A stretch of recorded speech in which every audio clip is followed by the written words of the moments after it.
نحمده ونصلي على رسوله الكريم أما بعد فأعوذ بالله من الشيطان الرجيم بسم الله الرحمن الرحيم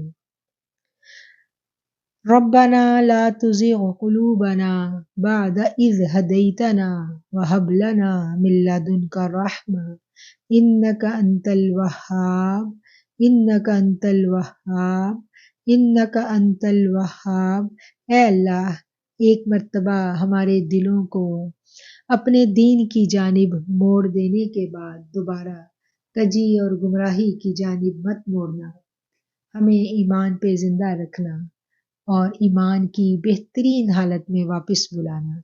اے اللہ، تیرے دین کو سیکھنے اور سکھانے کی یہ ادنا سی سعی قبول فرما لینا، ہمارے اوقات میں برکت ڈال دینا، اور قرآن کریم کو سیکھنے کا جو سلسلہ ہم نے شروع کیا ہے اس میں ہمارے لیے آسانیاں دینا، استقامت عطا فرمانا، آمین ثم آمین۔ اب تک ہم نے سورہ بقرہ کے پچھلے 4 رکوع پڑھے ہیں، اور اب 5واں رکوع شروع ہو رہا ہے۔ 5واں رکوع جو ہے ادھر جب یہ شروع ہوتا ہے تو انداز جو ہے قرآن کریم کا وہ بدل جاتا ہے، یعنی یہاں سے 5ویں رکوع سے لے کے 14ویں رکوع تک اس کا جو انداز بیان ہے وہ خطاب کا سا ہے، یعنی اللہ تعالیٰ مخاطب ہو رہے ہیں، کن کو؟ یہودیوں کو مخاطب ہوتے ہیں، کہیں کہیں اللہ کریم عیسائیوں کو اور مشرکین مکہ کو بھی خطاب کرتے ہوئے کچھ آیات میں ہمیں نظر آتے ہیں۔ تو دعوت کا جو پیغام نبی کریم صلی اللہ علیہ وسلم لے کر آئے تھے وحی کے ذریعے، قرآن کے ذریعے جو آپ دعوت دیتے تھے، اس میں مخاطب جہاں پر مین کیا ہے؟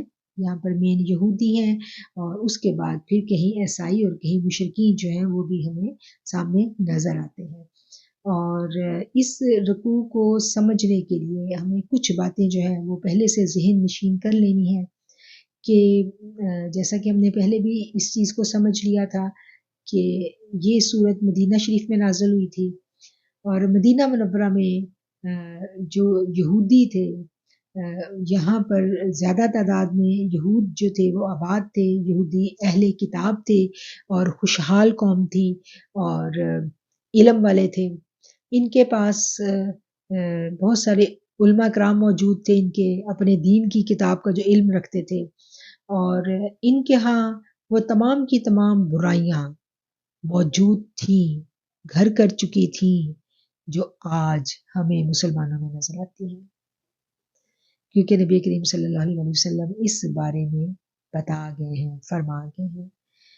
یہودیوں کی جب ہم ہسٹری کا مطالعہ کرتے ہیں تو وہ 4 ادوار تھے جو اس قوم پہ گزرے ہیں، 2 عروج کے تھے اور 2 زوال کے، اور جس وقت قرآن کریم نازل ہو رہا ہے یہ زوال کا دور ہے، اور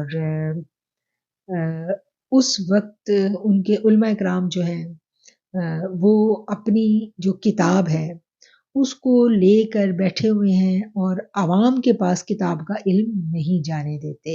عوام کو انہوں نے اپنا مرہون رکھا ہوا ہے، عوام نے جو بھی اپنے دین کا علم پوچھنا ہے، سیکھنا ہے، مسئلے پوچھنے ہیں، باتیں پوچھنی ہیں، وہ جا کے اپنے علماء سے پوچھتے ہیں، اور علماء جو ہے وہ پھر اس کو منچاہی قیمت پر فروخت کرتے ہیں، معاوضہ لیتے ہیں، جب چاہتے ہیں مفہوم اور معنی بدل دیتے ہیں، اور جو باتیں ان کے مفادات سے ٹکراتی ہیں اس کو چھپا لیتے ہیں، کچھ باتیں ظاہر کرتے ہیں، کچھ چھپا لیتے ہیں۔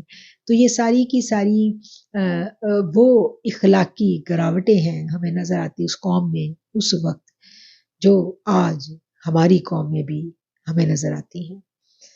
تو وہاں پر جب قرآن نے ان کو خطاب کیا تو مقصد کیا تھا کہ اس قوم میں جو سلیم الفطرت لوگ ہیں، جو اچھا دل رکھنے والے نیک لوگ ہیں، ان تک اللہ کا پیغام پہنچ جائے اور وہ اس دعوت کو قبول کر لیں۔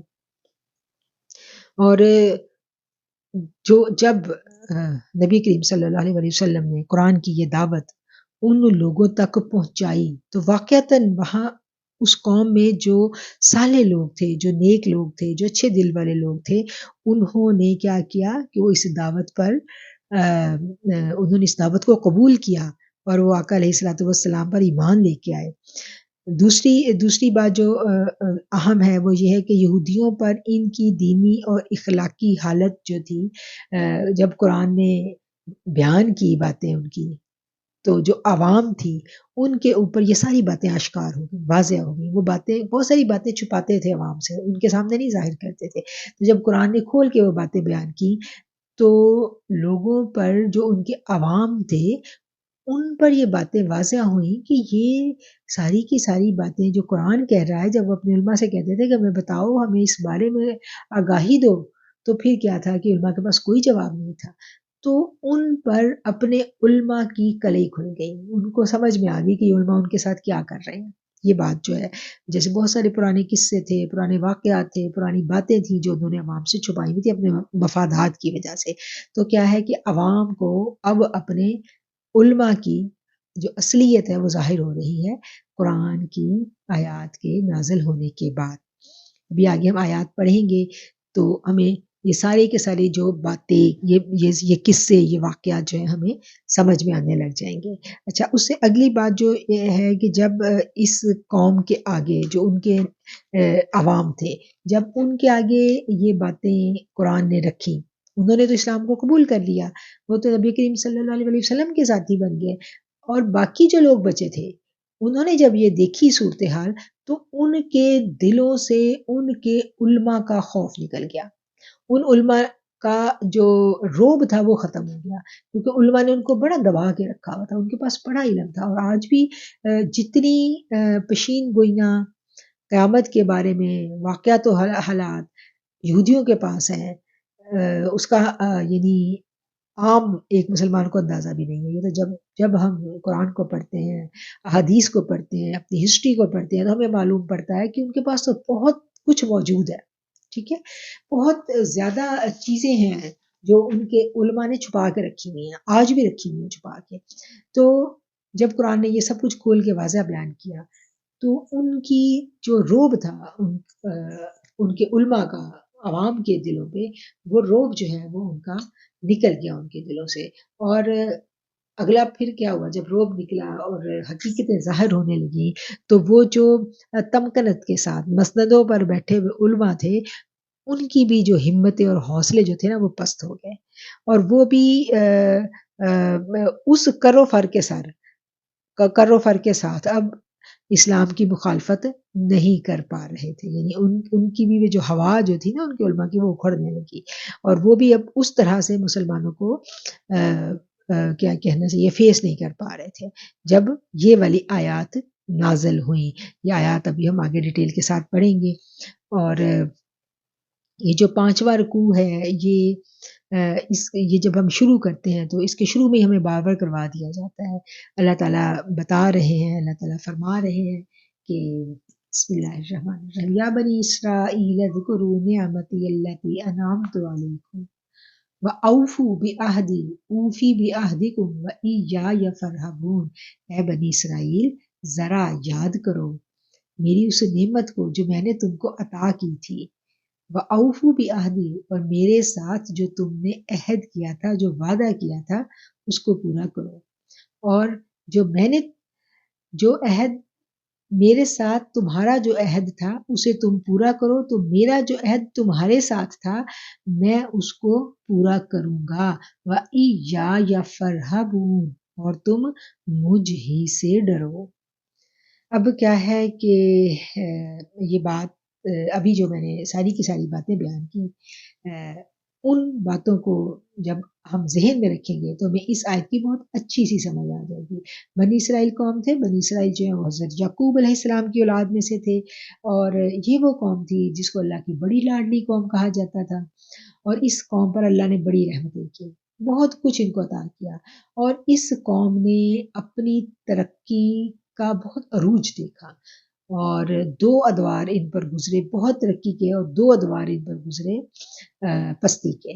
جب ان کی ترقی کا دور تھا تو ہم دیکھتے ہیں کہ حضرت سلیمان علیہ السلام جیسے اور حضرت داؤد علیہ السلام جیسے بادشاہ جو ہیں وہ ان کو دیے گئے، جو بادشاہ بھی تھے اور نبی بھی تھے، اور زبردست ان کو سلطنتیں دی گئیں. پھر اللہ تعالیٰ نے ان کے لیے من و سلوہ اتارا، ان کے اوپر نعمتیں ہی نعمتیں نعمتیں ہی نعمتیں اللہ نے ان کے اوپر جو تھیں وہ نازل کی. تو اللہ یہاں پر اب جس وقت یہ آیتیں نازل ہو رہی ہیں ہم نے اس وقت کو بھی دیکھنا ہے. وہ وقت ان کی پستیوں کا دور تھا. ان کے ٹیمپل جو تھے، 2 ٹیمپل ان کے ڈھائی جا چکے تھے، رومیوں نے ان کو شکست دی تھی، اور یہ اس وقت زوال کے دور میں سے گزر رہے تھے. اب ان کی کوئی اس طرح سے سلطنتیں موجود نہیں تھیں. اب یہ دعائیں کرتے تھے کیونکہ ان کی کتابوں میں موجود تھا، لکھا ہوا تھا ان کی کتابوں میں کہ ایک نبی آخر الزمان ہے، اور جب وہ نبی آئے گا اس کی نشانیاں پوری لکھی گئی تھیں، اور ان نشانیوں کے ساتھ ان کو بتایا گیا تھا کہ جب وہ نبی آئے گا تو اس نبی کو اس کی قوم جو ہے وہ اپنے جو اس کی جو جائے پیدائش ہوگی وہاں سے اپنے شہر سے اس کو نکال دے گی، اور پھر وہ نبی کھجوروں کے جھنڈ ہوں گے اس شہر کے پاس وہ آئے گا، اور وہاں پر وہ نبی جو ہے پھر قیام کرے گا، اور وہاں پر اس کی سلطنت قائم ہوگی، اس کی حکومت قائم ہوگی. ساری نشانیاں مدینہ شریف کی ان کے پاس موجود تھی، اور ان کے جو سیانے تھے نا وہ اپنی کتابوں سے وہ ساری نشانیاں پڑھ کے تو مدینہ شریف آ کے آباد ہو چکے تھے، اور وہ انتظار کر رہے تھے، اور وہ دعائیں مانگا کرتے تھے کہ وہ نجات دہندہ کب آئے گا، وہ نبی کب آئے گا، وہ انتظار میں تھے اور دعائیں مانگتے تھے، کیونکہ ان کے پاس ایک ایک نشانی موجود تھی نبی کریم صلی اللہ علیہ وسلم کی. اور اس کی جب ہم ڈیٹیل پڑھتے ہیں تو حضور پاک صلی اللہ علیہ وسلم کے علاوہ آپ کے ساتھیوں کے بارے میں بھی ان کے پاس ورثاء موجود تھی، ایک ایک بات ان کو بتا دی گئی تھی. اب اللہ کیا کہہ رہا ہے کہ اللہ نے ان کو کہا کہ یہ نبی آنا ہے اور تم نے اس کی پیروی کرنی ہے تو دوبارہ اللہ تعالیٰ تمہیں عروج دے گا. ٹھیک ہے. اب یہاں پر یہ جب حضور صلی اللہ علیہ وسلم آتے ہیں مدینہ شریف میں تو یہ آپ کو پہچان لیتے ہیں، بالکل پہچان لیتے ہیں، اور پہچان لینے کے بعد کچھ لوگ جو تھے انہوں نے حق کی دعوت کو قبول کر لیا، اور کچھ جو تھے وہ بالکل کھل کے سامنے آگے مخالفت میں. تو جو کھل کے سامنے آنے والے تھے ان کو اللہ یہاں خطاب کر رہا ہے، اور کیا کہہ رہا ہے کہ اے بنی اسرائیل یاد کرو میری اس نعمت کو جو میں نے تم پہ کی تھی، یعنی وہ جو عروج کا دور ان کو یاد کروایا جا رہا ہے، اور میرے ساتھ تمہارا جو وعدہ تھا اسے تم پورا کرو، تو میرا جو ہے تمہارے ساتھ ہے میں اس کو پورا کروں گا. اللہ نے ان کے ساتھ کیا وعدہ کیا تھا؟ یہی وعدہ کیا تھا نا کہ جب تم میرے اس پیغمبر کی پیروی کرو گے تو میں تمہیں دوبارہ پستیوں سے نکال لوں گا. تو اب اللہ کہہ رہا ہے کہ مانو اس کی بات، اور پھر میں تمہیں نکال لوں گا، میں اپنا وعدہ پورا کروں گا، تمہیں نکال لوں گا اس میں سے جس پستی میں تم ہو. وَإِيَّایَ فَارْهَبُونِ، اور تم مجھی سے ڈرو، خاص وَإِيَّایَ، اور تم خاص مجھی سے ڈرو. اب اللہ تعالیٰ دیکھیں کہ اس آیت میں رکوع کا جو آغاز ہو رہا ہے اس آیت سے ہو رہا ہے، اور اس آیت میں پوری کی پوری جو اگلی باتیں آنے والی ہیں اس کا خلاصہ موجود ہے. اگر اللہ تعالیٰ کہتے ہیں وَآمِنُوا بِمَا أَنزَلْتُ، اور میں نے جو کتاب بھیجی اس پر ایمان لاؤ، یہ اس کتاب کی تائید میں ہے جو تمہارے پاس پہلے سے موجود تھی.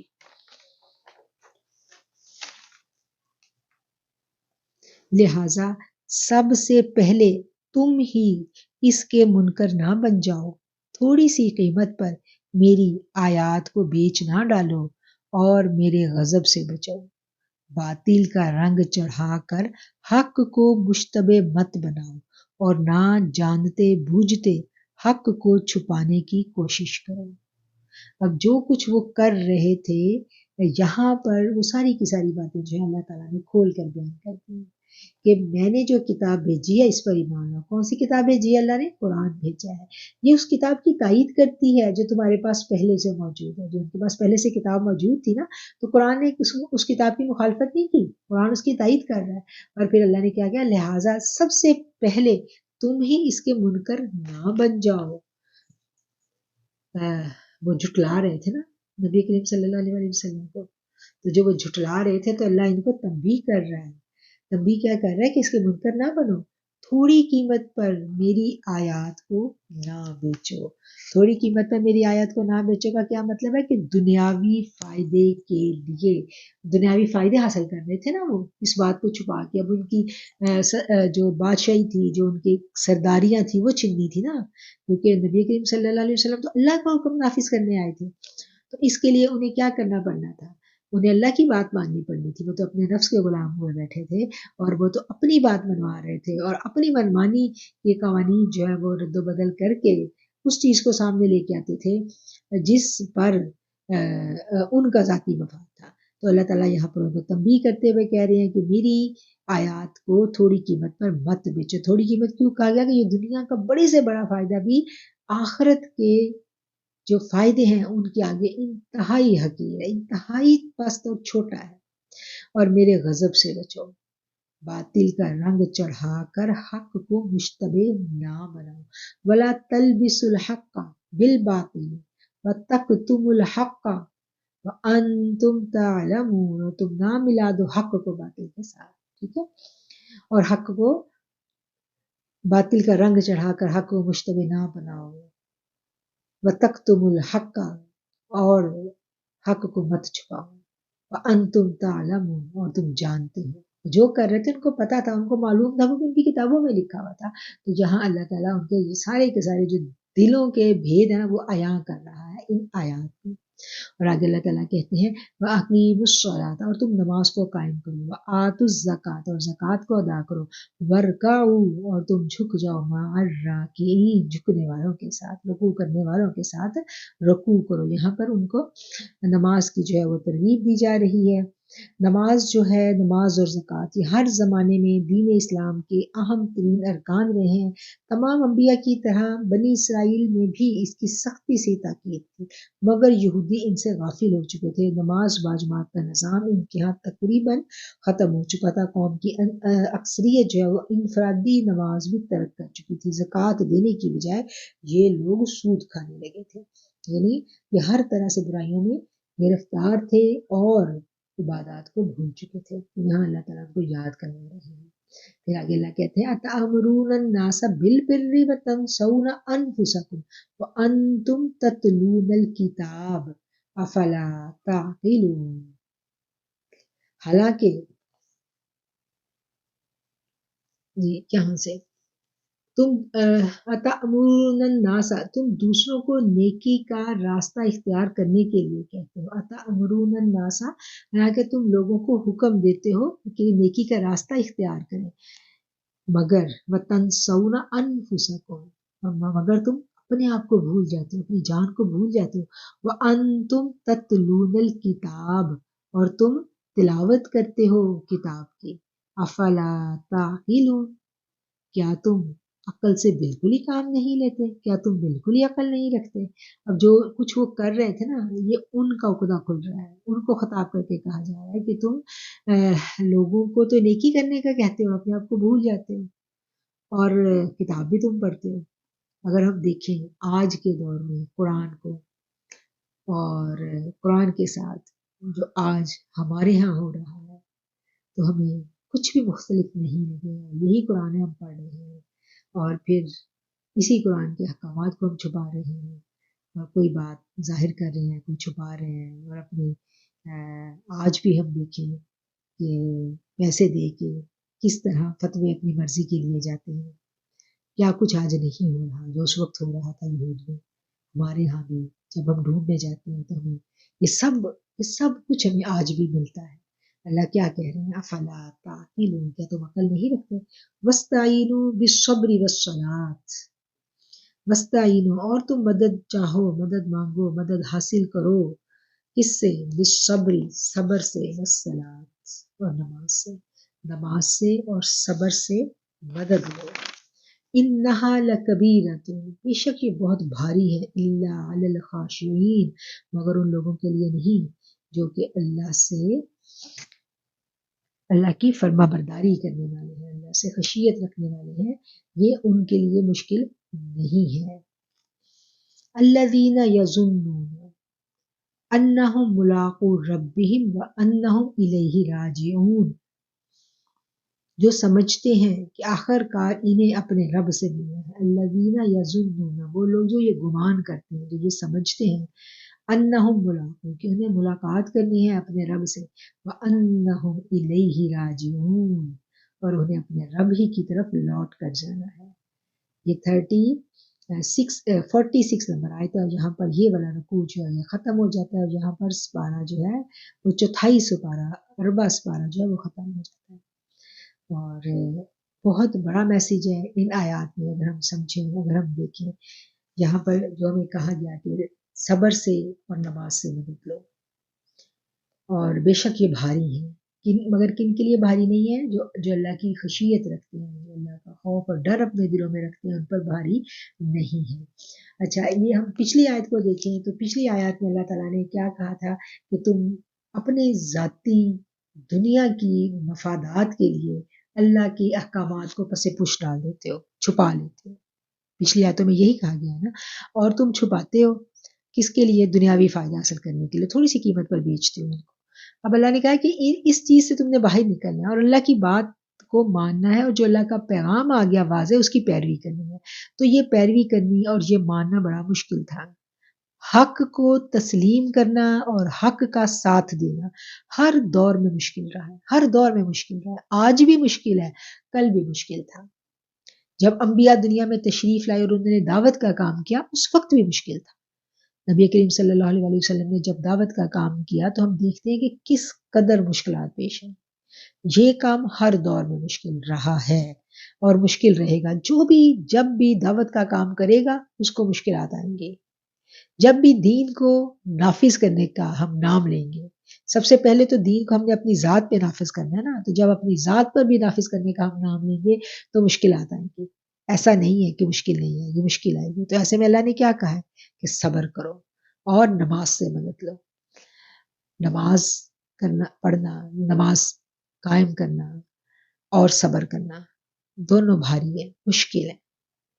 5 نمازیں ہمیں کتنی مشکل لگتی ہیں پڑھنی، بجائے اس کے کہ ہم چھٹی بھی پڑھیں، حاجت کے لیے نوافل پڑھیں، بڑے مشکل لگتے ہیں۔ اگر نماز کی حقیقت کو ہم جان لیں، نماز کی حقیقت کو ہم سمجھ لیں کہ نماز کیا چیز ہے، تو بلیو کریں زندگی بدل جاتی ہے۔ نماز تو اللہ سے ملاقات ہے، نماز تو معراج ہے، رب سے ملاقات ہے، اور جب رب کے روبرو کھڑے ہو کے رب سے گفتگو کرنی ہے وہی نماز ہے۔ جب رب کے آگے مراقب ہو کے بیٹھنا ہے تو یہی نماز ہے۔ جب رب کے قدموں میں اپنی پیشانی رکھ دینی ہے، اپنا پورے کا پورا وجود اللہ کے آگے سرنڈر کر دینا ہے تو یہ نماز ہے۔ تو جب یہ ایکسرسائز، یہ مراقبہ، یہ نماز، یہ کام ہم 5 ٹائم کریں اور اس زبان سے اقرار کریں کہ اللہ سب سے بڑا ہے، اور اس کے بعد اللہ کی جو حضوری کی کیفیت ہمیں حاصل ہو جائے تو پھر کیا ہوگا کہ پھر غیر کا خوف نکل جائے گا۔ پھر دنیا کے چند ٹکے جو ہیں، دنیا کے چند پیسے جو ہیں، ان کے لیے اپنا ایمان بیچنا پھر برا لگے گا، پھر اچھا نہیں لگے گا، اور دنیا کا خوف نکل جائے گا۔ کب؟ جب نماز کو واقعتاً ہم قائم کرنے والے بن جائیں گے، جب نماز کو میں واقعتاً رب سے ملاقات ہونے لگے گی۔ سال کا مطلب جڑ جانا نا، جب قلب مومن اور رب جڑ جائیں گے تو پھر ہر خوف، ہر مشکل نہیں رہے گی، ہر خوف دل سے نکل جائے گا۔ پھر اللہ کیا کہتا ہے کہ یہ جو خشیت والے ہیں ان پر یہ چیزیں بھاری نہیں ہیں۔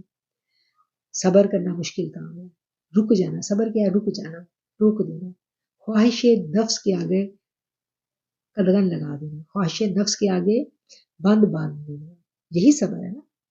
میرا جی یہ چاہ رہا ہے، اس کے آگے صبر کر دینا، کہ جی کی بات نہیں سننی، کس کی بات سننی ہے؟ اللہ کا حکم سننی ہے۔ جب اللہ نے کہہ دیا تو خواہش کچھ نہیں ہے، خواہش کو ختم کر دینا۔ تو اللہ نے کہا ہے کہ اس سے مدد لو، صبر سے اور نماز سے۔ اور یہ کن کے لیے بھاری نہیں ہے؟ جو اللہ کے ساتھ خشیت رکھتے ہیں، جو اللہ کے آگے جھک جانے والے ہیں، ان کے لیے یہ کام بھاری نہیں ہے۔ یہاں پر خطاب کن سے کیا جا رہا ہے؟ یہاں پر یہود سے خطاب کیا جا رہا ہے، اور آج اس وقت جس کنڈیشن میں یہود تھے آج اسی کنڈیشن میں مسلمان ہیں۔ آج کا مسلمان جو ہے اس کو پورے کا پورا اسلام میں داخل ہونا بہت مشکل لگ رہا ہے۔ اس کا بھی جی چاہتا ہے کہ اپنی پسند کے فتوے کہیں سے لے آئے، اس کا بھی جی چاہتا ہے کہ جو من کی خواہش ہے اس کو کہیں نہ کہیں سے اسلام کا لبادہ اوڑھ کے، اسلام کے کپڑے پہنا کے میں نکل جاؤں۔ تو ایسا نہیں ہے۔ جو اللہ کا حکم ہے اس کے آگے کوئی تعویل کوئی فتویٰ کچھ بھی کام نہیں کرتا. یہ مومن کا دل جو ہے وہ کبھی جھوٹ نہیں بولتا.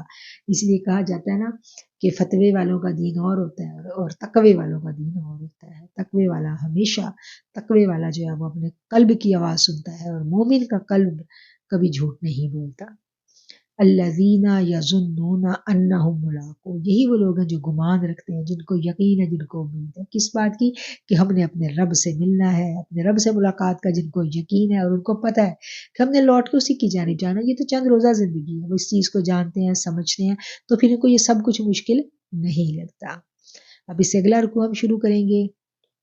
یہاں بھی جو ذکر جو مخاطب ہیں وہ بنی اسرائیل ہے. یہاں بھی بنی اسرائیل کو مخاطب کیا جا رہا ہے. یا بنی اسرائیل اذکروا نعمتی التی انعمت علیکم وانی فضلتکم علی العالمین. اے بنی اسرائیل یاد کرو میری اس نعمت کو جس سے میں نے تمہیں نوازا تھا، اس بات کو کہ میں نے تمہیں ساری قوموں پر فضیلت عطا کر دی تھی. اور ڈرو اس دن سے جب کوئی کسی کے کام نہیں آئے گا اور نہ ہی کسی کی سفارش قبول کی جائے گی. یہ اس سے اگلی آیت کا ہم ترجمہ پڑھ رہے ہیں. نہ ہی کسی کی سفارش قبول ہوگی، نہ کسی کو فدیہ لے کر چھوڑا جائے گا اور نہ مجرموں کو کہیں سے مدد مل سکے گی. بڑی سخت آیات. پہلی آیتوں میں اللہ تعالیٰ کیا کہہ رہے ہیں؟ ان کو یاد کروا رہے ہیں کہ میں نے تم پر نعمت کی تھی. اب بنی اسرائیل یاد کرو میری اس نعمت کو جس سے میں نے تمہیں نوازا. کتنی نعمتیں کی، ان پہ من و سلوہ نکالا، اتارا، ان کو فرعون سے نجات دی. فرعون کتنا ان کے اوپر سختیاں کرتا تھا. آگے قرآن میں وہ سارے واقعات ہم پڑھیں گے کہ کیسے فرعون جو تھا وہ ان کے بیٹوں کو ذبح کر دیتا تھا، ان کی بیٹیوں کو زندہ رکھتا تھا. پھر کیسے فرعون کو غرق کر دیا دریا میں اور ان سے نجات دی. اور کیسے وہ وادی میں جب گم ہو گئے تھے وہاں سے اللہ نے ان کو نکالا. پھر اللہ تعالیٰ نے ان پہ من و سلوہ اتارا. بڑی نعمت اللہ نے ان پہ کی. تو یہاں اللہ تعالیٰ ان کو وہ نعمتیں یاد کروا رہے ہیں. پھر اللہ تعالیٰ ان کو بتا رہے ہیں کہ میں نے تمہیں جہان والوں پر فضیلت دی. یعنی تو اللہ نے ان کو باقی جو دنیا والے تھے ان کے اوپر اللہ کہتا ہے کہ میں نے تم لوگوں کو فضیلت دی. واتقوا، تم ڈرو، یوم لا تجزی نفس، ڈرو اس دن سے جب کوئی نفس جو ہے، کوئی بھی جان کسی دوسری جان کو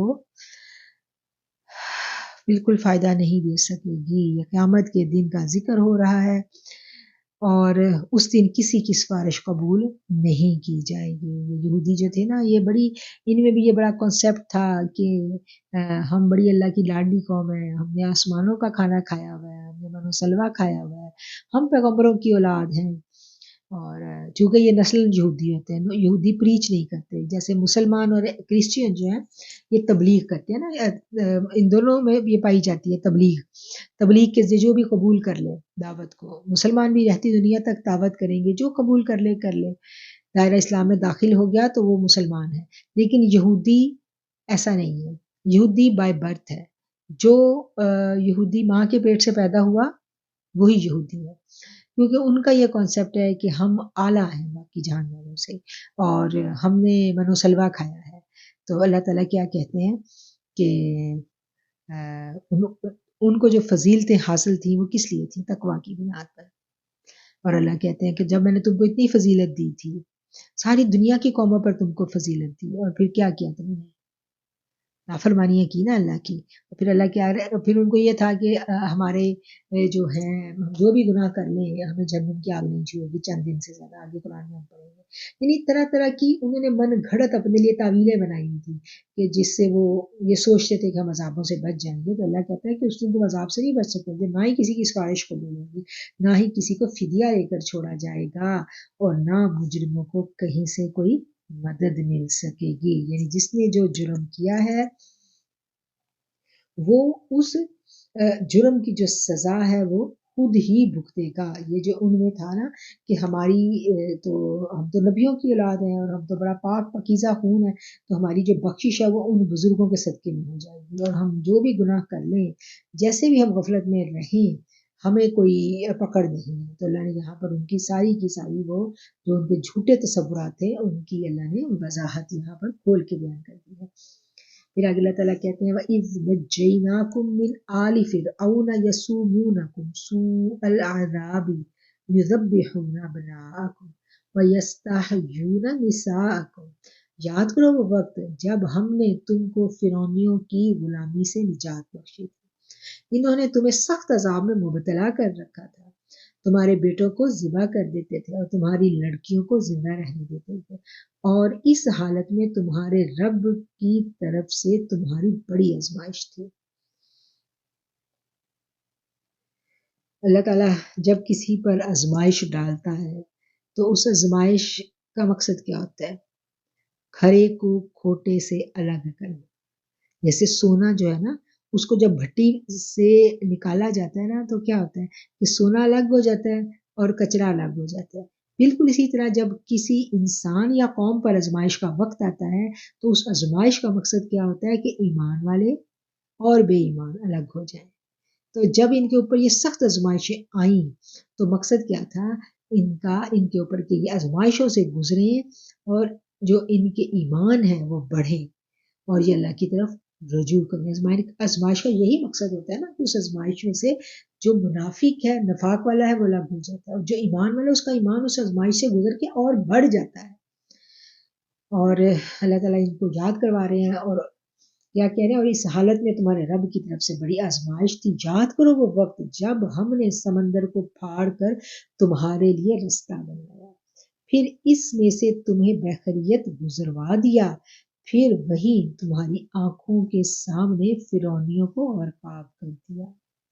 وَإِذْ فَرَقْنَا بِكُمُ الْبَحْرَ فَأَنْجَيْنَاكُمْ، اور جب ہم نے تمہارے لیے سمندر کو پھاڑ کر، ٹھیک ہے نا، تمہیں نجات دی تھی، وَأَغْرَقْنَا، اور ہم نے غرق کر دیا تھا آل فرعون کو، اور تم دیکھ رہے تھے۔ وَإِذْ وَعَدْنَا مُوسَىٰ، اور یاد کرو جب ہم نے موسیٰ کو 40 شب و روز کی قرارداد پر بلایا تو اس کے پیچھے تم نے کیا کیا؟ بچڑے کو اپنا معبود بنا بیٹھے، اس وقت تم نے بڑی زیادتی کی تھی، مگر اس پر بھی ہم نے تمہیں معاف کر دیا۔ یہ واقعہ جو ہے یہ بھی اپنے اندر ایک بڑی کیا کہنا چاہیے بڑا سبق لیے ہوئے ہے مسلمانوں کے لیے۔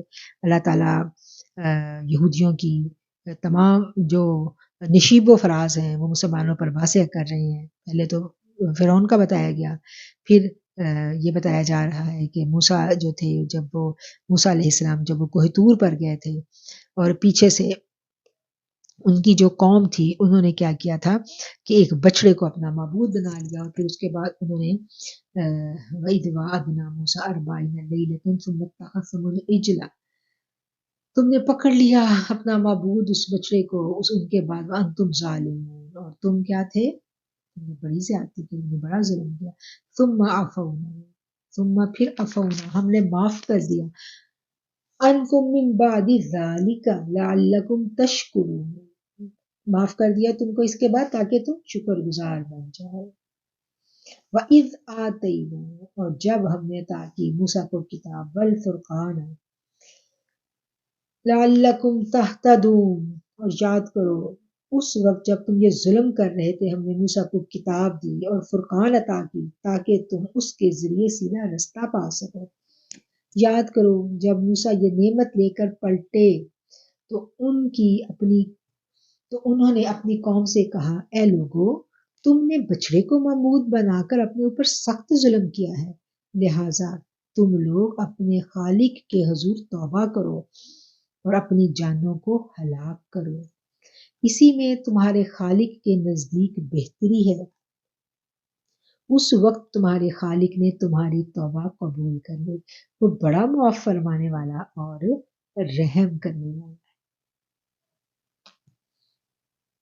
یہاں ان آیات میں اس قوم کی جو حالت زار ہے اللہ تعالیٰ نے بیان کی کہ وقت کا نبی ان میں موجود تھا، اور وہ وقت کا نبی جو ہے وہ اپنی قوم کے لوگوں کو لے کے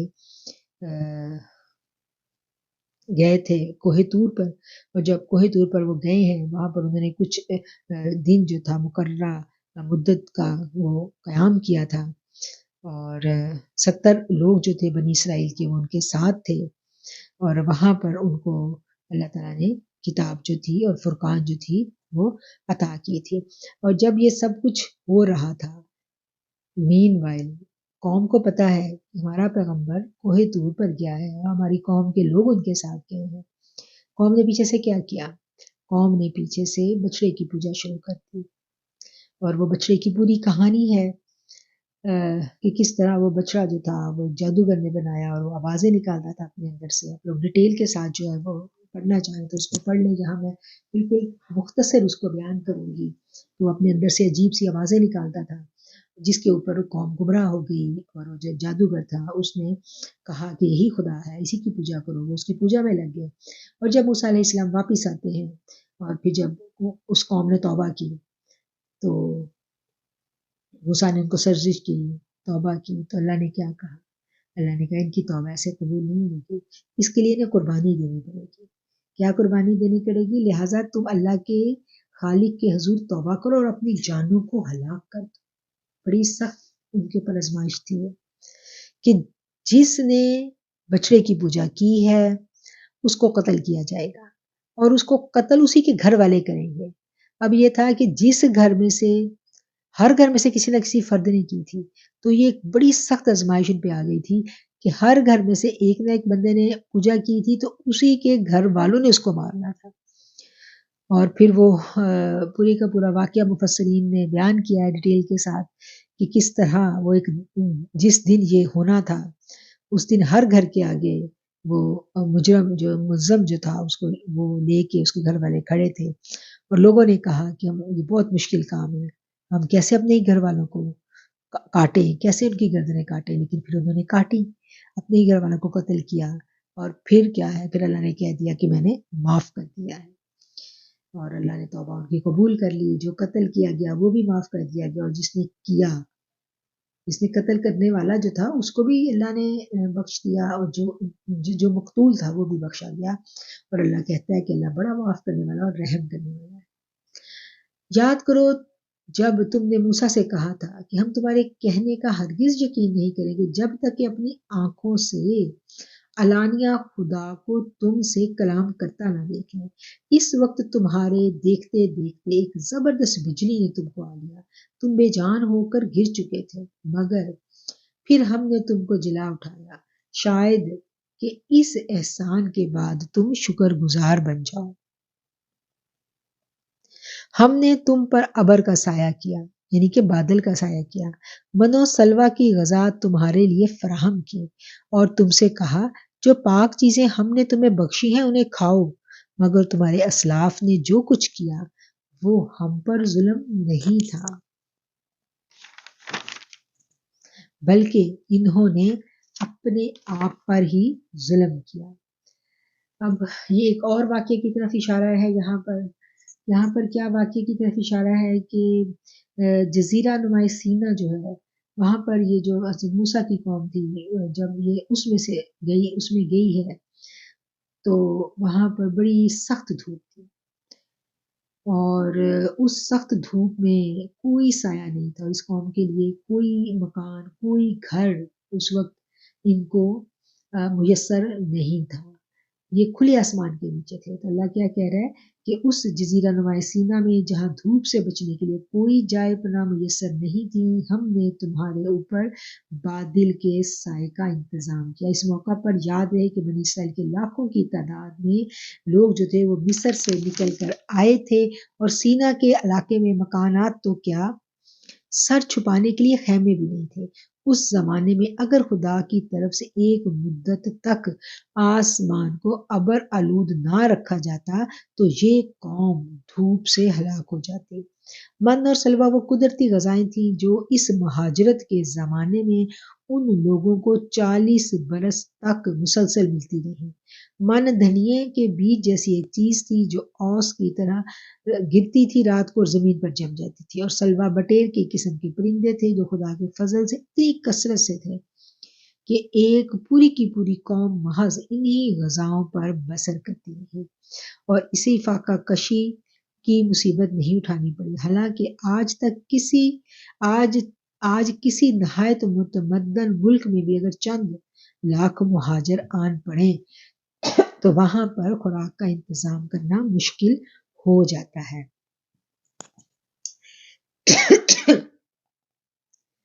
یہ اللہ تعالیٰ نے ان پر احسان کیا تھا اس وادی سینا میں، جس کو اللہ تعالیٰ انہیں یاد کروا رہا ہے۔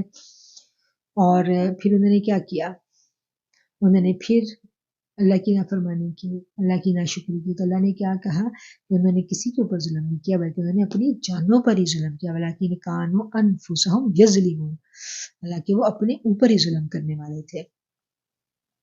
وَإِذْ قُلْنَا ادْخُلُوا هَٰذِهِ الْقَرْيَةَ، پھر یاد کرو جب ہم نے کہا تھا کہ یہ بستی ہے جو تمہارے سامنے ہے، اس میں داخل ہو جاؤ، اس کی پیداوار جس طرح چاہو کھاؤ، مزے سے کھاؤ، مگر بستی کے دروازے سے سجدہ ریز ہوتے ہوئے داخل ہونا اور کہتے جانا حطۃ حطۃ، ہم تمہاری خطاؤں سے درگزر کریں گے اور نیکوکاروں کو ہم مزید فضل و کرم سے نوازیں گے۔ مگر جو بات کہی گئی تھی ظالموں نے اسے بدل کر کچھ اور کر دیا، اور آخر کار ہم نے ظلم کرنے والوں پر آسمان سے عذاب نازل کیا، یہ سزا تھی ان نافرمانیوں کی جو وہ کر رہے تھے۔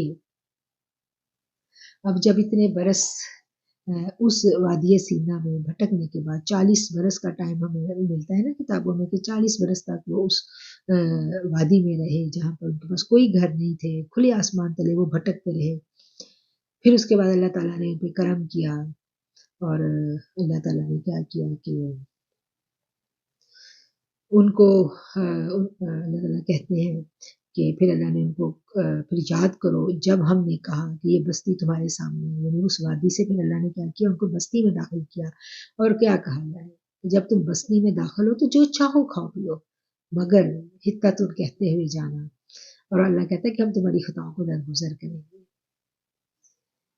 اب کیا ہے کہ حکم یہ تھا کہ ظالم جابر اور فاتحوں کی طرح اکڑتے ہوئے اس بستی میں مت داخل ہونا، بلکہ انتہائی عاجزی کے ساتھ داخل ہونا۔ کیسے؟ جیسے میرے نبی کریم صلی اللہ علیہ وسلم جب مدینہ شریف فتح ہوا تھا تو آپ داخل ہوئے تھے، تو آپ اتنی عاجزی کے ساتھ داخل ہوئے ہیں۔ دیکھتے ہیں، ہم ہسٹری پڑھتے ہیں فتح مکہ کی کہ کیسے آپ داخل ہوئے تھے، کہتے ہیں آپ اتنا جھکے ہوئے تھے کہ آپ اونٹنی پر بیٹھے ہیں اور آپ کیسے اعلان کر رہے ہیں، کوئی اس میں تباہی نہیں ہے، پورے کا پورا مکہ ایک خون کا قطرہ بہائے بنا فتح ہو رہا ہے، اور نبی کریم صلی اللہ علیہ وسلم جو ہیں وہ اس وقت کس شان سے داخل ہو رہے ہیں، لیکن اس میں کہیں کوئی تکبر نہیں ہے، کہیں کوئی غرور نہیں ہے، انتہائی عاجزی اللہ کے ساتھ جھکتے ہوئے وہ داخل ہوئے تھے۔ لیکن انہوں نے کیا کیا کہ اللہ نے ان کو بھی یہی ہدایت کی تھی کہ تم لوگ عاجزی سے داخل ہونا اور حطۃ کہتے ہوئے جانا۔ حطۃ کے دو مطلب ہو سکتے ہیں، ایک یہ کہ خدا سے اپنی خطاؤں کی معافی مانگتے ہوئے،